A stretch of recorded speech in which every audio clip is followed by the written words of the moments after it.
आज का जैसे हमारा यहाँ पर आने का प्रोग्राम जैसे बना, ओम भाई जी का भी धन्यवाद है कि उन्होंने जैसे यहाँ पर लाया, इन्होंने अनुभव किया कि वहाँ पर तिलक भाई जी के पास ये गए थे तो उन्होंने अनुभव किया कि किस प्रकार फलाहार का फायदा है। तो इनको लगा कि भी मुझे ये भी इनको अपने नेपाल वासियों को भी इस बारे में बताना है, तभी इन्होंने यहाँ बुलाया। और यहाँ मेरा जैसे शरीर का नाम तो बताया ही है दीदी ने, और साथ में अनुभव के तौर पे मैं इंजीनियर भी हूँ। इंजीनियर के तौर पे बाबा ने सेवाएं कराई है, और मैंने 20 साल पत्रकारिता में भी सेवाएं दी हैं, टीवी चैनल्स में, अखबार में, और इसी प्रकार काउंसलिंग का भी जैसे सेवाएं मैंने बाबा ने निमित्त बनाया है।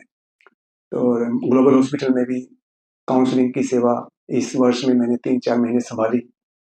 तो और उसी दौरान मुझे ये फलाहार की यात्रा में भी जो है मुझे पता चला कि जैसे जैसे आगे आध्यात्मिक यात्रा में आगे बढ़ते गए, क्योंकि मेन लक्ष्य तो जीवन का हमारा आध्यात्मिक यात्रा है, क्योंकि हम गृहस्थी हैं। अभी यहाँ पर भी मेरा ख्याल अधिकतर लोग गृहस्थी हैं होंगे। तो जो दीदियां हैं, कुमार भाई बहनें हैं, इनका तो जीवन संपूर्ण पवित्रता, एक बुनियादी इनकी पवित्रता की है, क्योंकि ये जीवन इन्होंने पवित्र है। लेकिन हम गृहस्थियों के लिए एक ये यात्रा सुगम बन जाए, उसी का हमारे लिए है, क्योंकि घर में हम जहाँ रह रहे हैं वहां पर हमारे वातावरण है, माहौल है ना, वो फिर हमें डिस्टर्ब करता है, तरह तरह की जिम्मेवारियां हैं। तो उसमें हम कैसे अपने आप को आगे बढ़ाएं, ये हमारा जैसे सारा मुख्य लक्ष्य है। तो इसके अंदर भी हमारा देखा कि जिस तरीके से हम परिवार में रह रहे हैं, आध्यात्मिक उन्नति है, जैसे मेरे युगल है वो भी ज्ञान में है, 3 बच्चे हैं वो भी ज्ञान में है पूरा, और जो है सभी आगे बढ़ रहे हैं। लेकिन परिस्थितियां आ रही हैं, अभी जो समय चल रहा है इतना खतरनाक समय है, हर कोई परिस्थिति में घिरा हुआ है, चाहे वो शरीर से आ रही है, वातावरण से आ रही है, या कैसे भी आ रही है। तो उसके अंदर हम कैसे अपने आप को ऊंचाइयों पर लेकर जाएं, तो वो एक यात्रा है, वो अनुभव है। तो इस अनुभव के अंदर जैसे जैसे जैसे हम जा रहे थे कि आध्यात्मिक उन्नति के लिए, क्योंकि मेरा भी जो कंपटीशन, क्योंकि वैसे देखा जाए तो हम दीदियों से किसी भी तरीके से आगे निकलने की सोच नहीं सकते, क्योंकि पवित्रता का जीवन है, और हमने जीवन में अपवित्रता में रहे हैं, शादी की है, सब किया है, और ये कुमार कुमारियां जो है इन्होंने ये जीवन के जानते भी नहीं है उस चीज को। तो पहला नंबर तो हमारा ज्ञान जो है, जो हमारा है, उसमें नंबर हमारे कम हो गए। काम, क्रोध, मोह, लोभ, अहंकार, 5 है ना। काम के अंदर तो हमारे नंबर कम है अगर हम देखें कुमार कुमारी में और गृहस्थियों में, क्योंकि हमें अगर आगे निकलना है, 108 में जाना है, तो 5 में तो नंबर चाहिए ना, ओवरऑल नंबर हमें आगे चाहिए। अब काम के अंदर तो हम लोग पीछे रह गए, है ना। क्रोध के अंदर चलो हमने किया कंट्रोलिंग, घर में रहते हुए वो भी इनसे कम ही, इनसे ज्यादा ही हमारा क्रोध रहता ही होगा। जो बहनें हैं, सेंटर पे रहने वाले कुमार कुमारियां हैं, उनके जीवन में फिर भी क्रोध कम है, हमारे जीवन में क्रोध बहुत ज्यादा है ना। मोह, मोह की दृष्टि से भी देखेंगे तो मोह भी, इन्होंने तो लात मार के आ गए सेंटर पर, है ना। लात मारी तो एक बार तो झटका दे दिया उस उम्र में, जो छोटी सी उम्र जिसके अंदर जो बच्चे हैं, बच्चियां हैं, उनका खेलने कूदने की, घूमने की, फिरने की, खाने की कितनी जो लालसा होती है, आजकल के बच्चों में कितनी लालसा है, और ऐसे में ये कुमार कुमारियां लात मारकर दुनिया को आ जाती हैं। तो मोह मोह त्याग दिया, घर परिवार का मोह त्याग दिया, खाने पीने का मोह त्याग दिया, बाहर का खाना भी भूल गए। कितनी बड़ी तपस्या इन्होंने बचपन में ही कर ली, और हम 30-30, 40-40 साल बाद जाके हमें पता चल रहा है इस चीज का। तो हम मोह के अंदर भी हमारे नंबर कम है ना। अब लोभ है और अहंकार है, अहंकार तो देह अभिमान है। तो जब इन चीजों में नंबर कम है तो अहंकार कैसे कम होगा। तो तो इसी तरीके से हमारा फिर लोभ आता है। अब लोभ के अंदर हम कमाई कर रहे हैं, हम तो अपने जीवन के लिए, अपने पेट भरने के लिए, अपने परिवार को चलाने के लिए कर रहे हैं सब कुछ। इनका जीवन का उद्देश्य कुछ अपने लिए है ही नहीं, इनका जीवन दुनिया के लिए है, विश्व कल्याण के लिए। हमें सोचना पड़ता है कि मैं विश्व कल्याण के लिए हूँ, लेकिन लगे तो हम अपने लिए भी हैं। तो हम झूले में झूल रहे हैं, तो हम 108 का नंबर का हमारा कहाँ नंबर आने वाला है। तो अब वो यात्रा है कि हम जो है कैसे 108 की लाइन में है, कैसे हम आगे निकलें। तो आज का वरदान है संपूर्ण पवित्रता। संपूर्ण पवित्रता में वरदान क्या, कितना उसमें पवित्रता का बताया, रियल और रियलाइज, कि रियल को देखो और रियलाइज करो। हर चीज में रियल को देखना है।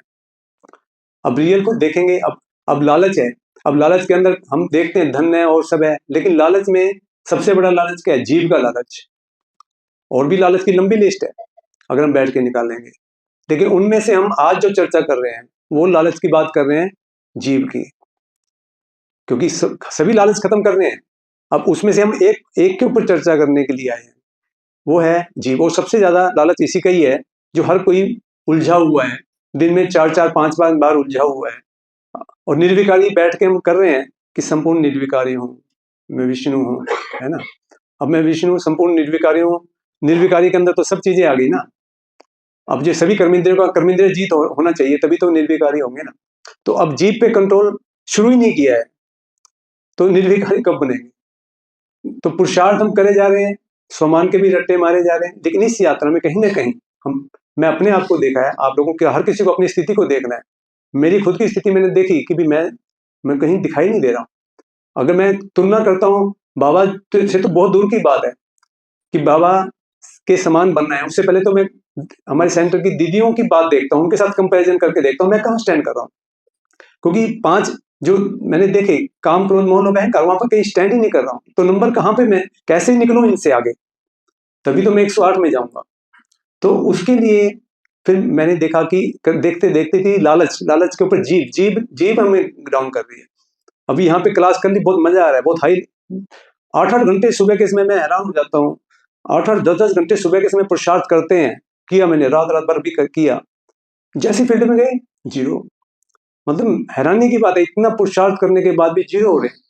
तो उसमें देखते देखते जो है ना, उस यात्रा में समझ में आया कि ये खाना है, क्योंकि संग गलत नहीं है हमारा किसी से, जो इतना कोई पुराने वाला संबंध ही भी नहीं रहे, और सेवा दिन भर सेवा ही सेवा कर रहे हैं, स्थिति लेकिन डाउन हो रही है। तो क्योंकि ये जो शरीर है और आत्मा है, ये एक है, कंबाइंड है, अलग नहीं हो सकते ये। तो ये जो शरीर जिस चीज से बना है, तो वो बाहर से मैं कुछ डाल रहा हूं इसके अंदर। सुबह सुबह से तो मैं सही था सारा कुछ, सुबह से ज्ञान योग कर रहा हूं, अमृत वेले से ज्ञान योग कर रहा हूं, ज्ञान योग करते करते बिल्कुल आनंद की स्थिति, बाहर आने का भी मन नहीं कर रहा है, ऐसी स्थिति। और किसी से बात भी नहीं की, घर में ही हूं। लेकिन जैसे ही बाहर से क्या डाला मैंने, वो है अन्न डाला जैसे सुबह। अब वो अन्न जो मैंने डाला, वो कितने हाथों से गुजर के आया है, अब इस पे निर्भर करेगा ना उसकी वाइब्रेशन कैसी है। अब जो अन्न, अब आप बाबा तो कहते ही हैं भी, अब हम तो बीके हैं बाहर का, बाबा ने हमें बताया कि बाहर का खाना खाने से क्या नुकसान है, हर किसी को हमें समझ में आ गई बात कि भी टच होने से गड़बड़ होता है। अब सूक्ष्मता की बात आ गई, यहां तक तो हो गया, बाबा ने इसलिए ज्यादा नहीं कहा उस समय में बाबा ने ये बात तो बता दी। अब उस बात का हमें सूक्ष्मता में हमें ही जाना पड़ेगा।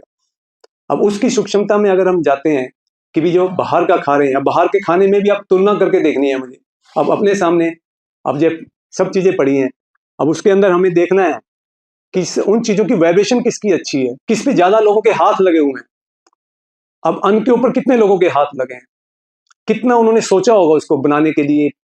अब कितने लोगों का जिसने बीज बनाया, फिर बीज लेके आया पैसे कमाने के लिए, लालच के लिए, उसके बाद उसने खेत में डाला, फिर उसके बाद 4-5 महीने उसकी जो सेवा भी कर रहे हैं, कुछ क्या क्या सोच के कर रहे हैं, पेस्टिसाइड भी डाल रहे हैं, क्या क्या डाला जा रहा है उसके अंदर।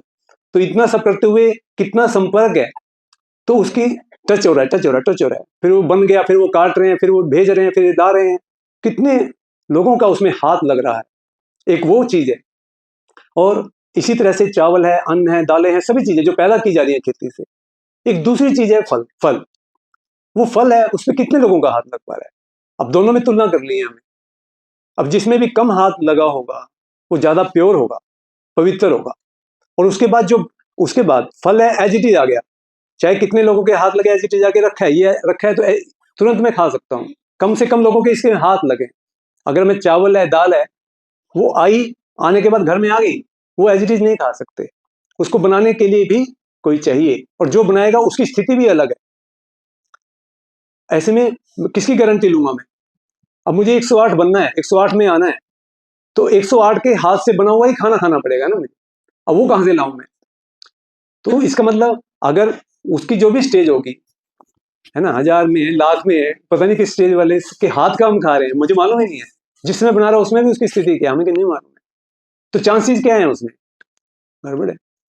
तो अगर हमारा पुरुषार्थ हमें ऊंचाइयों पे जाना है, सूक्ष्मता में जाना है, तो अब ये भी हमें देखने की बात है कि भी कितना हम जो है जो खा रहे हैं, पवित्रता हम कह रहे हैं रियल, अब उसको समझना है, रियल को देखो और रियलाइज करो, उसका मर्म तो हमें समझना है। अरे रियल, अब इसका रियल तो दिखाई देगा ना कि इसके अंदर संपूर्ण पवित्रता है। तो जो मैं संपूर्ण पवित्रता सुबह बैठ के मैंने कर ली, मन की कर ली, आत्मा की कर ली, लेकिन उसके बाद जैसे मैं कुछ डाल रहा हूँ वो शरीर की भी संपूर्ण पवित्रता चाहिए मुझे। तो शरीर में जो भी डाला वो भी संपूर्ण पवित्र होना चाहिए, तभी तो संपूर्ण पवित्र होऊंगा। अगर सब्जी के अंदर मैं ज्यादा नमक डालूंगा तो नमकीन हो जाएगी ना। तो इसी तरह से शरीर के अंदर मैं संपूर्ण पवित्रता सोच लिया, बन गया, लेकिन खाना अगर मेरा पवित्र है तो वो डाउन होगा ही होगी, आत्मा स्थिति डाउन होगी ही होगी। तो उस विषय की बात हो रही है कि, और मैंने देखा जैसे इसको परिवर्तन किया, दुनिया बदल गई, इतना हाई स्टेज चली जाती है, कल्पना नहीं कर सकते। और मैं धन्य हो गया नेपाल में आके, क्योंकि यहाँ पर आके ऐसे ऐसे महापुरुषों के, महान जो है तपस्वियों के दर्शन हुए कि मैं धन्य हो गया। क्योंकि यहाँ पर लक्ष्मी दीदी हमारे, देखो मैं उनके सेंटर पे जाके गदगद हो गया कि उन्होंने कैसा माहौल दिया हुआ है। वहां पर 3-3 तपस्वी कुमार और कुमारियां वो 100% फलाहार कर रहे हैं, ऐसा माहौल दिया हुआ है देखो उन्होंने। और कई लोग जैसे 80% 90% पे फलाहार और सैलेड ले रहे हैं। और जितने भी भाई बहन सेंटर पे रह रहे हैं, है ना, वो कितना कम भोजन ले रहे हैं। तो सभी जो है ना किस पुरुषार्थ में लगे हुए हैं। तो ये हमने देखने की जरूरत है। हमारे ही बीच में हमारे ही भाई बहन वो कर रहे हैं प्रयास, और वो पहले ही आगे हैं, काम में, क्रोध में, मोह में, लोभ में, अहंकार में, और हमारी यात्रा कहाँ है। तो इसीलिए हमें गृहस्थियों को, घर में रहने वालों को कितना पुरुषार्थ करने की जरूरत है, क्योंकि समय तो खत्म ही हो चुका है विनाश की, और हम तेजी से अग्रसर हैं। तो इसीलिए हमारा लक्ष्य यही है कि आप सबको भी जो हमारा अनुभव है, तो जैसे ही हम फलाहार खाते हैं, हमारा अंदर का जो गट है वो साफ होने लग जाता है, गंदगी साफ होने लग जाती है जो है, वो जैसे ही साफ होती है तो क्लीन, क्योंकि दिमाग, 2 दिमाग है हमारे में, जो हमारा आंतें हैं जहां पर गंदगी जमा होती है उसको भी दिमाग कहा जाता है। जो वो साफ होता है तो ये भी साफ होता है, दोनों का आपस में लिंक है। तो इसीलिए हमें ये समझना है कि जो है जैसे ये साफ होगा, और ये साफ तभी होगा जब हमारा अन्न शुद्ध होगा, जो खाना हमारा शुद्ध होगा, वो निकल ही नहीं रहा है, शरीर से निकल ही नहीं रहा है, उसके लिए दवाइयां लेनी पड़ रही हैं हमें। तो इसीलिए बीमारियों का कारण बना हुआ है वो भोजन हमारे। तो इसीलिए जैसे ही हम फलाहार पर आते हैं, आते ही मतलब गारंटीड है आपकी कितनी भी बीमारियां हो सब वो ठीक होने लग जाएंगी, है ना। तो वो साथ में दिमाग तेज होने लग जाएगा, पुरुषार्थ आपका तेज हो जाएगा, नींद, मेरे जो थायराइड था, थायराइड ठीक हो गया, मेरे को कोलेस्ट्रॉल ठीक हो गया, मेरे को जब पाइल्स बवासीर रहता था वो ठीक हो गया, ड्राई स्किन रहता था वो ठीक हो गया, डाइजेशन पाचन कमजोर था वो भी ठीक हो गया, है ना। तो नींद आता था, क्लास में बैठ के झटके लेता था, गाड़ी चलाते हुए भी नींद आता था, सब ठीक हो गया। नींद कम हो गया, 3-4 घंटे तक नींद चली जाती है। तो कितना पुरुषार्थ कर सकते हैं, तो वो हमें पुरुषार्थ करना है। अभी कहते हैं ना, दिन बिताया खाए के, रात बिताई सोए, हीरे जैसा जन्म कौड़ी बदले जाए, तो वो बात है। तो उस लगन की बात हो रही है यहाँ पे। ये आपको देखना है कि आपको आगे कैसे निकलना है, ये आपके पुरुषार्थ की बात है। ये तो सब बता ही रहे हैं, हम आके भी बता रहे हैं, लेकिन जिसकी जो जिज्ञासा है, कोई इसको सिर्फ खाने की दृष्टि से देख रहे हैं, खाना कैसे छोड़ रहे हैं। अब स्वर्ग में जाएंगे हम, स्वर्ग में हमने सब पुरुषार्थ कर लिया, अब स्वर्ग का एंट्री गेट है, आत्मा हमारी निकल गई, अब आने वाली है। अब एंट्री गेट पे ही पूछेंगे कि अंदर जो है ना, अंदर फलाहारी है स्वर्ग के अंदर, तो हम खड़े हैं, हमने अगर फलाहार का पुरुषार्थ नहीं किया है तो अंदर कहीं नहीं, मैं कैसे रहूंगी वहां पे।